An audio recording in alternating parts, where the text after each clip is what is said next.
بسم اللہ الرحمن الرحیم۔ دیکھتی آنکھوں سنتے کانوں، آپ کو گولڈن ہب کی طرف سے السلام علیکم۔ آج ہم آپ کے لیے حضرت ابو سلطان رحمۃ اللہ علیہ کی کرامات و معجزات میں سے ایک واقعہ لے کر آپ کی خدمت میں آئے ہیں۔ تو آئیے چلتے ہیں آج کے واقعے کی طرف۔ یقیناً یہ واقعہ سن کر آپ کا ایمان تازہ ہوگا۔ یہ واقعہ ایک عاشق نبی، ایک رسول وسلم کی سفارش اور ایک دوسرا واقعہ تازہ مسواک کے کرامات کے بارے میں ہے۔ تو آئیے چلتے ہیں آج کے ویڈیو کی طرف۔ پہلا واقعہ کچھ یوں ہے کہ کتب سیر میں مقول ہے کہ حضرت سلطان نورنگ کتھران رحمۃ اللہ علیہ ہر روز مراقبہ کیا کرتے تھے، اور جب مراقبہ سے سر اٹھاتے تو جو مریدان پاس ہوتے ان پر توجہ فرماتے اور یوں وہ سب کشف و کرامات ہو جاتے۔ ایک مرتبہ آپ رحمۃ اللہ علیہ جنگل میں چلے گئے اور مراقبہ میں مشغول ہو گئے۔ جب مراقبہ سے سر اٹھایا تو ایک کتا جو آپ رحمۃ اللہ علیہ سے بہت منحوس تھا، وہ آپ رحمۃ اللہ علیہ کے پیچھے جنگل میں چلا آیا تھا۔ اس پر توجہ کی اور اس پر کتے پر جذب کی کیفیت طاری ہو گئی۔ وہ کتا جس جانب جاتا دیگر کتے اس کے پیچھے ہو لیتے۔ جب سلطان العارفین حضرت سلطان بہو کو اس کی خبر ہوئی تو آپ رحمۃ اللہ علیہ نے سید شدید ناراضگی کا اظہار کیا اور چاہا کہ آپ رحمۃ اللہ علیہ کی ولایت سلب کر لیں، مگر آپ رحمۃ اللہ علیہ نے دامن مصطفیٰ صلی اللہ علیہ وسلم میں پناہ لی۔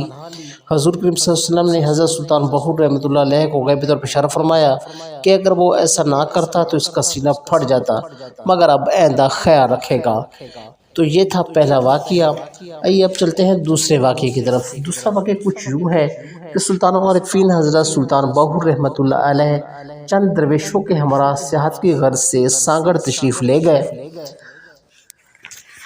جب یہاں ایک صاحب حال بزرگ حضرت شیخ اسماعیل قریشی رحمۃ اللہ علیہ مقیم تھے۔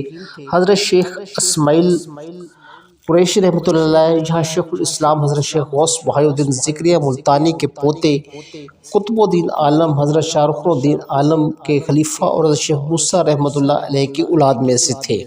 شیخ العارفین حضرت سلطان بہو رحمۃ اللہ علیہ سانگڑ سے ہوتے ہوئے جھنگ تشریف لے گئے اور وہاں رات کو ایک مسجد میں قیام کیا۔ اتفاقاً ایک 7 سال کا بچہ لال شاہ مسجد میں آیا اور آپ رحمۃ اللہ علیہ کے سامنے سے گزرا۔ آپ رحمۃ اللہ علیہ نے ایک ہی نظر اس بچے پر ڈالی تو وہ کام سے جاتا رہا اور رات بھر آپ رحمۃ اللہ کی خدمت میں بیٹھا رہا۔ آپ رحمۃ اللہ علیہ نے بارہا اس بچے سے کہا کہ تم اپنے گھر جاؤ، وہاں تمہارے ماں باپ پریشان ہو رہے ہوں گے۔ لال شاہ نے غمزدہ لہجے میں عرض کیا، میرے لیے کوئی پریشان نہ ہوگا، اب یہی میرا گھر ہے جہاں آپ رہتے ہیں۔ صبح ہوتے ہی لال شاہ کے عزیز و اقارب اسے ڈھونڈتے ہوئے مسجد میں پہنچے۔ مسجد میں پہنچتے ہی انہوں نے دیکھا کہ لال شاہ سلطان العارفین حضرت سلطان بہو رحمۃ اللہ علیہ کی خدمت میں موجود ہے۔ انہوں نے بہت کوشش کی کہ کسی طرح لال شاہ گھر واپس چلا جائے، مگر لال شاہ کسی بھی طرح راضی نہ ہوا اور اس نے گھر والوں کو صاف انکار کر دیا۔ لال شاہ کے عزیز و اقارب نے واپس جا کر لال شاہ کے والد شیخ بڈھن شاہ رحمۃ اللہ علیہ کو آگاہ کیا۔ شیخ بڈھن شاہ رحمۃ اللہ علیہ شیخ اسماعیل رحمۃ اللہ علیہ کی اولاد میں سے تھے۔ اس ساری بات سے آگاہ ہو کر وہ اپنے مریدوں اور دوستوں کے ساتھ مسجد میں تشریف لائے اور سلطان العارفین حضرت سلطان بہو کی خدمت میں حاضر ہو کر عرض کیا، حضور بچے کو اجازت دیں کہ یہ اپنے گھر چلا جائے، اس کی ماں بہت پریشان ہے۔ سلطان العارفین حضرت سلطان بہو نے فرمایا، یہ بچہ تمہاری ملکیت نہیں بلکہ حق تعالیٰ نے اس کا فیض اور نصیب میرے سپرد فرمایا ہے، تم واپس چلے جاؤ اور لال شاہ کی تربیت اب میرے ذمہ ہے۔ شیخ بڈھن رحمۃ اللہ علیہ سلطان العارفین حضرت سلطان بہو رحمۃ اللہ کا روب طاری ہو گیا اور انہوں نے فوراً دستبستہ ہو کر عرض کیا، حضور اب لال شاہ آپ رحمۃ اللہ علیہ کے سپرد ہے۔ اتنا کہہ کر شیخ بڈھن رحمۃ اللہ علیہ واپس چلے گئے۔ شیخ بڈھن رحمۃ اللہ علیہ کا تعلق بزرگوں کے خانوادے سے تھا اور وہ امیر کبیر شخص تھے۔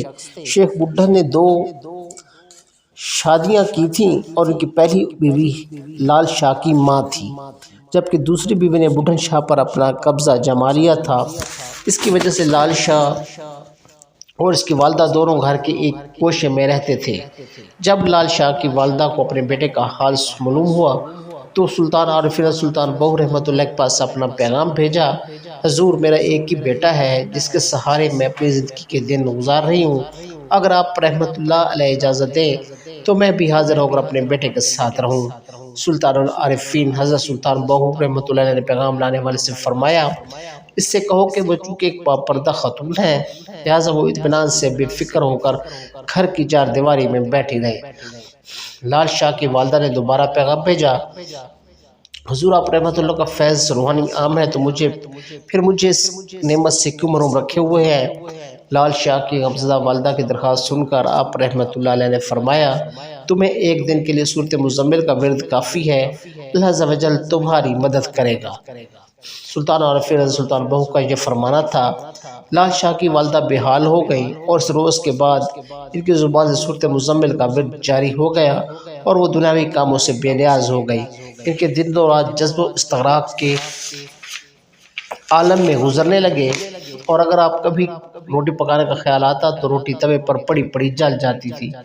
سلطان العارفین حضرت سلطان بہو رحمۃ اللہ علیہ کچھ عرصہ وہاں کام کرنے کے بعد روانہ ہوئے اور لال شاہ کو بھی اپنے ہمراہ لے کر روانہ ہو گئے اور اپنے خادم کو حکم دیتے ہوئے فرمایا، میرا کوزہ، میرا مسلح اور میری مسواک لال شاہ کے سپرد کر دو۔ حضرت لال شاہ رحمۃ اللہ علیہ نے 30 سال تک سلطان العارفین حضرت سلطان بہو رحمۃ اللہ کی خدمت میں کی، اور اس طویل عرصہ میں آپ رحمۃ اللہ لباس صرف ایک سیاہ کمبل تھا جس کا آدھا حصہ زمین پر بچھا کر اپنا بستر بنا لیتے اور آدھے حصے کو چادر کے طور پر اوڑھ لیتے تھے۔ حضرت لال شاہ رحمۃ اللہ علیہ ہمیشہ ننگے سر اور ننگے پاؤں رہا کرتے تھے۔ بالآخر 30 سال کی ریاضت اور خدمت کے بعد خلافت سے سرفراز ہوئے اور سلطان العارفین حضرت سلطان بہو رحمۃ اللہ کی خدمت سے رخصت ہونے لگے تو عرض کیا، سیدی مجھے کوئی چیز بطور تبرک کے عنایت فرمائیے۔ سلطان العارفین حضرت سلطان بہو رحمۃ اللہ علیہ نے فرمایا، جو کچھ لینا چاہتے ہو لے لو۔ حضرت لال شاہ رحمۃ اللہ علیہ نے عرض کیا، سیدی میں آپ رحمۃ اللہ علیہ کے کوزے، مسلح اور مسواک کا امیر رہا ہوں، ان میں سے ہی کچھ ہے مجھے عنایت کر دیجئے تاکہ منزل فرات میں آپ رحمۃ اللہ علیہ کی نشانی میرے پاس ہو۔ سلطان العارفین حضرت سلطان بہو نے اپنی استعمال شدہ مسواک حضرت لال شاہ رحمۃ اللہ علیہ کو دے دی، اور یہ مسواک آج بھی حضرت لال شاہ رحمۃ اللہ علیہ کے خاندان میں موجود ہے۔ منقبِ سلطانی کے مصنف سلطان حامد قادری رحمۃ اللہ علیہ فرماتے ہیں کہ میں نے سلطان العارفین حضرت سلطان بہو رحمۃ اللہ علیہ کے وصال کے 150 سال بعد اس مسواک کو دیکھا اور میں اس مسواک کو تازہ پایا، اور ایسا محسوس ہوتا تھا کہ مسواک کو تازہ نچوڑا گیا ہو، اور یہ مسواک پیلو کے درخت کی تھی۔ تو ناظرین محترم، یہ تھی ہماری آج کی ویڈیو، امید ہے آپ کو پسند آئی ہوگی۔ اگر آپ مزید اسی طرح کی اچھی ویڈیوز دیکھنا چاہتے ہیں تو ہمارے چینل کو سبسکرائب کر لیں تاکہ ہماری ہر نئے آنے والی ویڈیو آپ کو بر وقت ملتی رہے۔ اس کے ساتھ ہی ہمیں دیں اجازت، بہت جلد نئے ویڈیو کے ساتھ دوبارہ حاضر ہوں گے۔ تب تک اللہ حافظ، اللہ آپ سب کا حامی و ناصر ہو۔ بہت شکریہ۔